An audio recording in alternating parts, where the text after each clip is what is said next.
Episode 2 की शुरुआत में ट्विलाइट ने उसी इन्फॉर्मेंट को लड़कियों जैसा गेटअप कर लिया था ताकि वो आन्या की मॉम जैसे दिखे। हालांकि फाइनल टचेसिंग के बाद तो आन्या की मॉम कम बल्कि हिजरा ज्यादा दिख रहा होता, जो देख के आन्या और ट्विलाइट दोनों के दोनों कहने लगते इससे काम नहीं चलने वाला, क्योंकि उस इन्फॉर्मेंट ने काफी मेहनत की होती। उसकी मेहनत यूं जाया होते ही वो काफी गुस्से से चिल्लाते हुए वहाँ से जाने लगता कि उधर ही दूसरी ओर ट्विलाइट सोफे पे बैठ के वहीं पे अपने दिल में सोचने लगता, ऑपरेशन स्ट्रिक्स जिस मॉन्क को जंगी मंसूबे फैलाने से रोकने के लिए मुझे से समझदार एजेंट को ये मिशन दिया गया। इसी मिशन को पूरा करते करते आन्या ने तो अपना रिटन टेस्ट पास कर ही दिया। इससे भी बड़ी मुसीबत अब हमारे सामने खड़ी है ताकि वो हमें देखते ही गले लगा सके। इस इंटरव्यू के लिए मदर और फादर दोनों का होना बहुत जरूरी है, कारण ही ट्विलाइट इस एलीट स्कूल में घुस सकता है। और इतना दिमाग लगाने के बावजूद भी ट्विलाइट पूरे तरीके से हार मान नहीं लेता। बस ट्विलाइट के पास एक ही चारा बचा है कि वो वाकई में आन्या के लिए एक असली लड़की ढूंढे जो उसकी माँ बन सके। दूसरी ओर हमें सिटी हॉल में 4 अनजान लड़कियों के बारे में दिखाई जाता, इनमें से एक का नाम योर होता जो कि सिटी हॉल के चीफ को कॉफी देने जा रही होती। तीनों अनजान लड़कियां योर से मजीद बोलती, अभी से काफी अच्छी दिखती हो, तुम्हें अपने लिए कोई बंदा ढूंढ ही लेना चाहिए। अगर योर ने कह दिया जब तक मैं यहाँ पे काम कर सकती हूँ मुझे फिर इन चीजों की कोई जरूरत नहीं। इसी बीच में उन्हीं अनजान लड़कियों में से एक कहती है, आखिर ऐसा क्यों जबकि तुम्हारी एज भी 27 है। सारा ख्याल से वैसे भी यहाँ पे काफी ज्यादा जासूस घूमते रहते हैं, वजह के कारण दूसरे लोग किसी और पे इल्जाम लगा रहे हैं। इसी बात से सहमत होकर बाकी 2 लड़कियां भी यही कहने लगती, यहाँ पे सिंगल रहना वाकई में खतरे से खाली बिल्कुल नहीं है, जो ज्यादा यहाँ पे अकेला रहता है उस पे ही ज्यादा शक होता है। दोबारा से वही अनजान लड़की कहने लगती, इस हफ्ते मेरे घर में एक पार्टी है तो तुम अपने बंदे के साथ जरूर आना। बाय द वे इस लड़की का नाम कैमिलिया है। देखते ही देखते रात हो जाती और दूसरी सीन में टेलीफोन पे अपने छोटे भाई से बात करी होती जिसका नाम यूरी होता। अभी उसका छोटा भाई भी उसी फोन में यही कहता है, मैंने लगता काफी वक्त हो रहा है तो मेरे ख्याल में ये सही मौका होगा, तुम कोई अच्छा सा लड़का अपने लिए ढूंढो और उससे शादी कर लो। यहाँ भी उसका भाई उससे ये भी बताता है कि उसकी प्रमोशन होने को जा रही है, ये वजह से वो काम के सिलसिले में पहले से भी ज्यादा दूर हो जाएगा। जबकि मैं तुम्हें अकेला नहीं छोड़ सकता, तुमने मेरे लिए कितनी कुर्बानियां दी तो मैं भी चाहता हूँ कि तुम भी खुशी रहो। क्या तुम चाहती हो कि मैं तुम्हें किसी से मिलवाऊं? जो सुनते ही और काफी ज्यादा नर्वस हो जाती। इसी नर्वस के कारण वो यूरी से झूठ बोल देती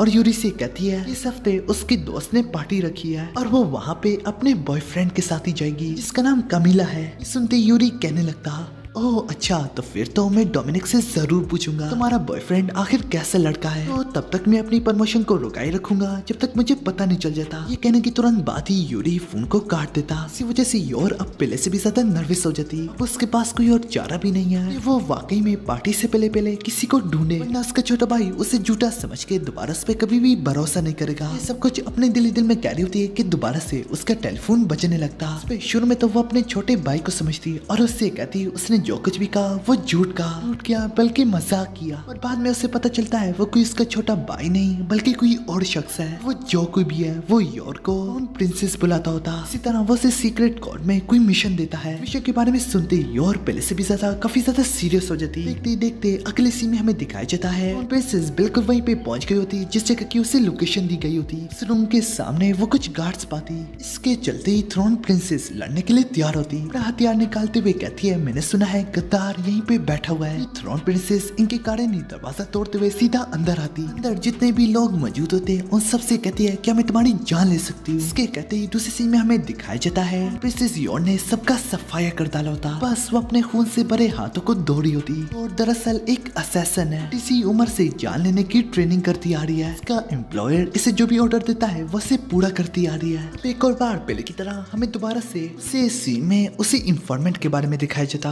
और उसने ट्विलाइट के लिए इस पूरी सिटी में सारी की सारी सिंगल लड़कियों की फाइल जमा कर डाली होती है। साथ वो ट्विलाइट से सवाल करते हुए कहता है, वो अपने ऑफिस से किसी फीमेल एजेंट को क्यों नहीं अपनी वाइफ बना लेते। तो इसके जवाब में ट्विलाइट कहता है, बदकिस्मती से सारी की सारी फीमेल्स पकड़ी गई है। सारी वजह में से एक वजह ये भी है कि हर तरफ अफवाह फैली हुई है, इसी की वजह स्पाई हंटिंग हर तरफ जारी है और स्टाफ कम पड़ने के कारण बहुत सारे मिशन अब मुझे दिए जा रहे हैं कि फिलहाल का मिशन मुझे किसी स्मगलिंग ग्रुप को डिस्ट्रॉय करना है। इस दौरान ट्विलाइट सारी की सारी लड़कियों की फाइल्स पढ़ा होता है। अपने लिए एक ऐसी लड़की चाहिए जिसका किसी भी किस्म का क्रिमिनल रिकॉर्ड ना हो। इस वक्त मिशन में किसी भी किस्म के रिस्क की कोई गुंजाइश नहीं। फिर वो इन्फॉर्मेंट आनिया की तरफ इशारा करते हुए कहता है इसकी बात करो, जबकि ये बच्ची पूरी की पूरी एक रिस्क की है। तो ये कहीं से भी एक प्रॉपर फैमिली से नहीं दिखती। सुन के ट्विलाइट भी अपना सर पकड़ बैठता और पकड़ते हुए कहता है तुमने शायद ठीक कहा, मगर हाँ फिलहाल तो मुझे इस पे ध्यान देना है कि ये इस वक्त कैसी दिख रही है। वजह से अगले सीन में वो आने के लिए एक अच्छे से कपड़े बनवाने जाता। ट्विलाइट के पीछे आती है योर। देखते ही ट्विलाइट अपने दिल में कहने लगता ये इत्तेफाक से मेरे पीछे आ गई, और दिमाग पे जोर डालने के कारण उसे योर की फाइल याद आती है जो कि वो पहले ही पढ़ चुका होता है। Your barrier 27 years old, parents मर चुके हैं, साथ ही साथ उसका एक छोटा भाई भी है, क्योंकि दोनों के दोनों पब्लिक सर्वेंट्स हैं। सबसे बढ़ के कोई क्रिमिनल एक्टिविटी भी नहीं। ये सब कुछ अपने दिल में कह रहा होता, सोच रहा होता।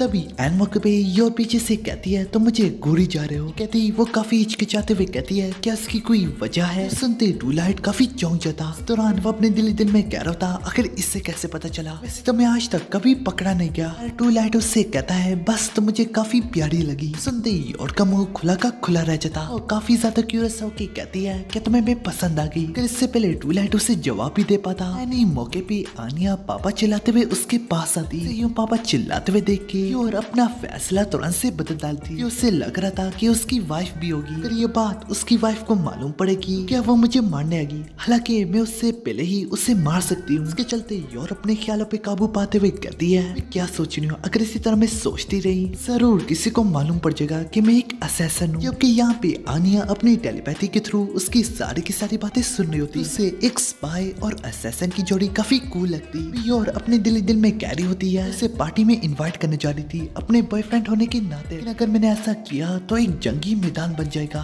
तो सुनते ही आनिया एक सैड सॉन्ग की तरह गाते हुए कहने लगती कि कोई मॉम नहीं है और वो काफी अकेली है। ये गाता देख के योर ट्विलाइट से कहती है कि तुम्हारी वाइफ नहीं है। ट्विलाइट कहने लगता मेरी वाइफ 2 साल पहले ही मर गई। इसी तरह अगले सीन में वो लोग शॉप से बाहर आ जाते हैं और उससे अपने बॉयफ्रेंड बनने का नाटक करने के लिए कहती है। उसे ऐसा क्यों करने के लिए कह रही है उसकी वजह भी बताती है। कुछ समय के बाद ट्विलाइट को भी एक परफेक्ट डील मिलती है। कहता है ठीक है मैं तुम्हारा बॉयफ्रेंड बनने का नाटक करूंगा और वक्त आने पे तुम आनिया की मॉम बनने का नाटक करोगी। बहाना बनाते हुए कहता है अच्छा फादर होने के नाते मैं चाहता हूँ कि मेरी बेटी बहुत अच्छे स्कूल में पढ़े। यही मेरी वाइफ की भी ख्वाहिश हुआ करती थी। आनिया अपने मन में कहती है फादर कितने बड़े झूठे हैं, कि उधर ही दूसरी ओर योर उससे अंदर ही अंदर से काफी अच्छा पर्सन पाती। इस बीच में ट्विलाइट ने भी अंदर ही अंदर से प्लान बना रखा होता है। पहले एक छोटी सी रिक्वेस्ट के कारण मैं से असल में वाकई में शादी कर लूंगा। ट्विलाइट उसे कहता है ठीक है फिर अगले सैटरडे वाले दिन पार्टी में मिलते हैं। इसी के साथ सीन शिफ्ट होता और दूसरे सीन में हमें दिखाया जाता है एक शॉप से सामान खरीदता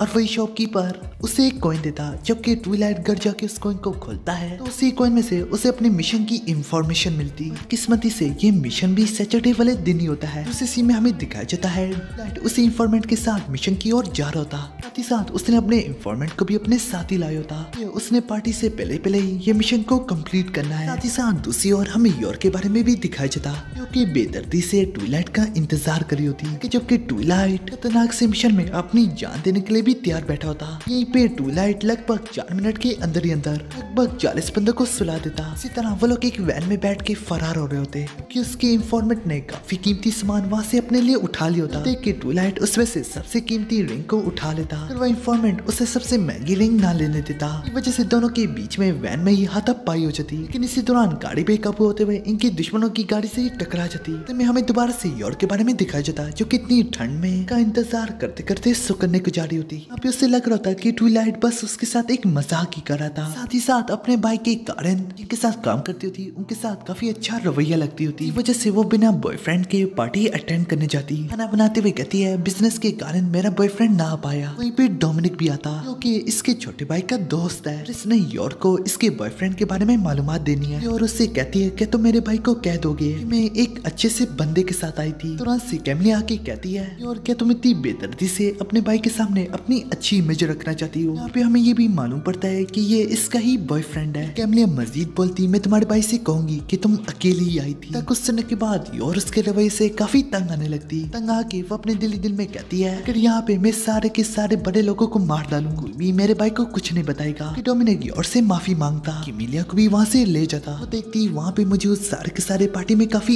एंजॉय कर रहे होते। एक नॉर्मल लाइफ है। और दिल ही दिल में मजीद बोलती, यही मेरा भाई चाहता था कि मेरी भी एक नॉर्मल लाइफ हो। बेइज्जती के बाद वो सबको बता के जाने को ही लगती है। मौके पे पीछे से ट्विलाइट आ जाता, तो सबसे लेट आने की माफी मांगता और गलती से बॉयफ्रेंड की जगह कह देता मैं उसका हस्बैंड हूँ। तुरंत ट्विलाइट का खून भी बह रहा होता। वो बहाना बनाते हुए कहता है कि मेरा एक पेशेंट थोड़ा सा पागल हो गया था। अब इस सबसे बड़ा शौक तो कैमिलिया को लगा होता। उसके पास कितना हैंडसम सा और स्मार्ट सा हस्बैंड है। जेलसी के कारण वो एक ट्रे ला के पे गिरने के बहाने से फेंकने को जा रही होती और असेसन होने के कारण काफी इजीली से उस सिचुएशन पे बाड़ी पड़ जाती। ये काम न करता तो कैमिलिया के बारे में खुद से ही बातें बनाने लगती, मगर ट्विलाइट बिना माइंड के कहने लगता। योर की पेरेंट्स की डेथ तब हुई थी जब वो बहुत छोटी थी। तुरंत इतनी छोटी एज होने के बावजूद भी उसने अपने भाई के लिए सब कुछ किया, यहाँ तक अपनी जान भी कुर्बान कर डाली।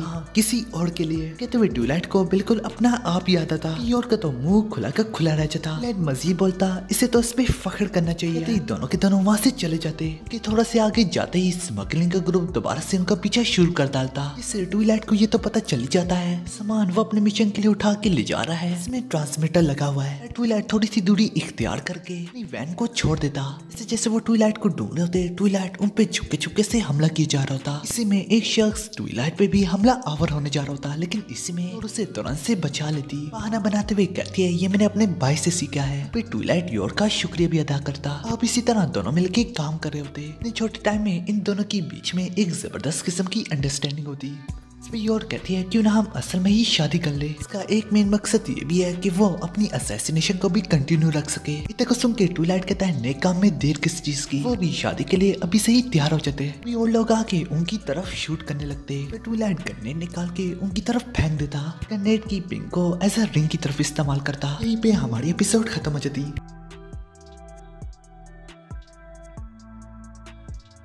वीडियो पसंद आए तो लाइक करो। अगर पहले से नहीं किया तो सब्सक्राइब करो। साथ ही साथ मूवी नाइट्स को भी सब्सक्राइब करो। अरे कर दो ना।